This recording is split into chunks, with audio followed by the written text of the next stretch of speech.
Hi, I'm Alison. I write as Sinclair, Alison May and Juliet Bell. My brand new novel, A Season for Love, is out right now. If you haven't already, please scurry along and buy that. And as soon as you've done that, head back here, hit subscribe if you're not already subscribed to the channel so you get notifications when there are new videos.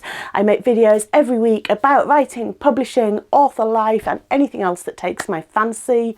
And now into today's video. Book review week for January 2023. So I've got 3 books that I'm going to talk about today, and they are Sophie Kinsella, Katie Fforde and Bella Mackie. So, all of these books have been fairly big sellers. Bella Mackie has been huge breakout success. And let's just chat about them. We're going to chat in the order that I read them. So we are kicking off with Sophie Kinsella, The Party Crasher. Now, Sophie Kinsella was one of the absolute OG queens of 1990s chick lit, shopaholic books, Can You Keep a Secret, which is now I can't remember if it's Netflix or Amazon, but there's now a movie of that. And this is, I'm not sure if it's still her most recent. This was her 2021 hardback, 2022 paperback book, The Party Crasher. So this is a story about Effie, who is kind of messed up when we meet her parents, her dad and her stepmom, who she's kind of idealised as the perfect relationship, break up at the start of the story, and I think it's fair to say that Effie does not cope well. Most of the action takes place over a single weekend when essentially she crashes a party at her dad's home, at the family home, and much hilarity ensues. This book is super fun. There's not like a huge amount of depth here. If you're looking for serious social commentary, jog on. But I think Sophie Kinsella is an absolutely brilliant comic writer. She is really good at writing characters who do what are ultimately kind of implausible, crazy things, but you absolutely believe it because she roots it in the character, and it gets more and more extreme and more ridiculous, but you go with it because she's brought you to a point where you absolutely believe that that character would do this. Do I think this is her best book? Probably not, but even, mid-table Sophie Kinsella is a solid 4.5 stars. I really enjoyed this. It's super fun. If you want a super fun read, I highly recommend. Next up, we have Katie Fforde. Katie has been writing forever, I think. She writes really warm, really heartwarming stories. You know you're going to get happy ending. You know everything's going to be all right in the end. But up until a couple of years ago, I think all her books, certainly pretty much all her books, were contemporary. But this book, A Wedding in Provence, and the prequel to this, which was called A Wedding in the Countryside, I believe, A Wedding in the Country.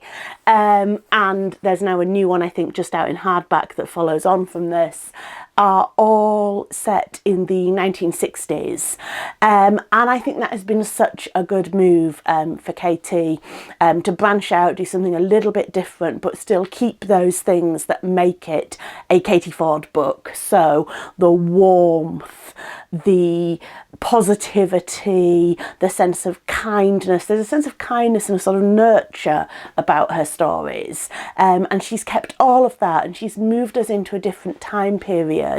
And that shift for me works really well, because she's writing about characters who are coming of age and finding their feet as adults in a society where what that means is changing, what the options for young women are is changing.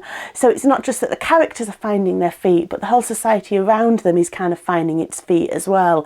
And so there's lots of potential there for conflict and for telling a really beautiful sort of coming of age story, always with a romance element. If there's wedding in the title, you know there's going to be a romance element. But those stories and how they play out, just moving it into a different time period, into the 1960s, I think has given Katie's stories just a whole new lease of life. She was already wonderful, obviously. There's someone just walking past the window waving at me. I must look very odd just sort of sitting next to the window talking to myself. Hi. So yeah, her stories were already wonderful and warm, but just moving to the 1960s, I think, has really given them another level and another element for Katie to explore in her writing. So again, another one I really, really enjoyed. I would say 4.5 stars. I probably enjoyed A Wedding in the Country, the first one in the series, ever so slightly more, but possibly that was just because it was a little bit different from what I'd read from Katie before, and this time I slightly knew what to expect a little bit more. But really beautiful, really fun read. Alex, who's the main character here, is fun, she's sparky, she has a very kind of can-do, slightly rebellious attitude, which I really, really enjoyed. So another really good book. And finally, for today's reviews, How to Kill Your Family, Bella Mackie. First thing to say here, I love this cover. There's an inverted version of it as well, where the main cover's black and the text is in pink and white. Both of them are really striking. It's such a cool cover. Publishers, take note. I would like a cover like this one day. It's a super fun cover. I love the design on it. This has been a massive bestseller. You've probably seen it in, you know, Waterstone's windows, advertised to you on Amazon, all over the internet, all over TikTok. And it's a really interesting book. I read this one for my book club. It was one of the other members' pick for book club. And I was quite excited to read it. One of the joys of going to a book club is that it pushes you to read stuff that you wouldn't necessarily pick up. Unusually for the book club, this was one that I totally would pick up and definitely would read anyway. So I was really pleased when someone picked it. I was like, oh yeah, that was kind of on my to be read pile anyway. Looking forward to reading that.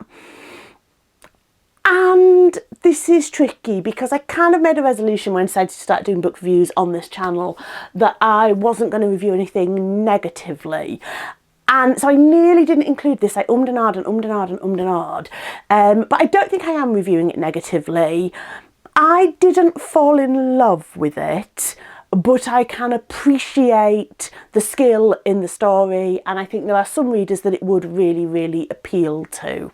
So this is the story of Grace Bernard, and she's described in the very brief, very punchy back cover blurb as meet Grace Bernard, daughter, sister, serial killer.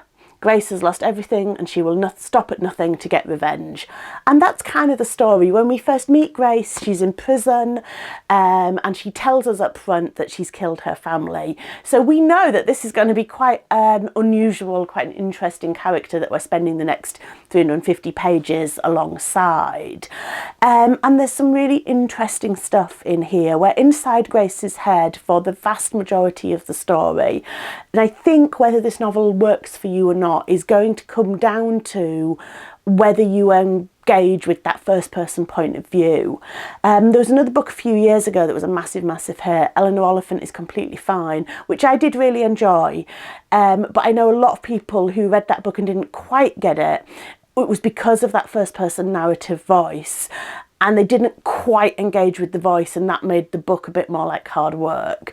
In this instance, I didn't quite engage with Grace's narrative voice, which meant that I didn't have that kind of, oh yeah, I really want to go back to reading that. I really want to spend some more time in Grace's company. I found it quite a hard voice to get along with. But it's a really interesting setup. It's a really interesting premise. I'm not 100% sure she quite nails the ending, but I will leave that for you to find out. So it's not like a hard recommend like the first two are, but if you're interested in crime fiction, if you want to see that done kind of with a twist. If you like a distinctive, unusual narrating voice, definitely worth picking up. For me, it was a 3-star. In a way, the hype ahead of reading it, knowing it was a bestseller, seeing people on TikTok and YouTube and wherever else raving about it, possibly just set my expectations a little bit too high. If I'd come across it organically, you know, if I'd just picked it up in a bookstore at an airport and read it on the plane, I probably would have really enjoyed it and thought, yep, that was a decent read, I liked it, but maybe just it had been a little bit overhyped and was never going to quite get to the pinnacle that it had been set up for. Those are my book reviews for this month. It's not been a really big reading month because it's been a really big writing few weeks. And also Christmas, that takes up a whole heap of time, doesn't it? Writing wise, I have finished the draft of the sequel to A Season for Love, which is very exciting. So as soon as I've edited and uploaded this video, I'm into editing that. In a couple of weeks' time, I will have a video all about that process, about the process of writing the second book on a contract, because that's something that we don't necessarily talk about a lot as writers. We talk about getting that contract, finding an agent, getting the book out on submission, those things, trying to get over that first hurdle. But that is only the first hurdle. There's a whole set of other hurdles after that. And second books on contracts can be really, really tricky. So I'll be doing a whole video in a couple of weeks' time after I've hit send about getting from signing the contract to hitting send on the second book. And then another video in a few months' time about the process after you've hit send, edits, promotion, publicity, all of that stuff to get your book out into the world. So that's coming up in a couple of weeks' time. I've also got some videos coming up in February that are non-writing related. We're going to do one about fitness clothes for fat girls, which is a little bit left, I was going to say left-pieced, either off-pieced or left field, not left-pieced. Left-pieced or off-field, one of those certainly. It'll be a little bit different anyway. And lots more writing content to come in February. So, as always, hit subscribe, ring that bell so you get notifications when there's new videos. And I will see you next week.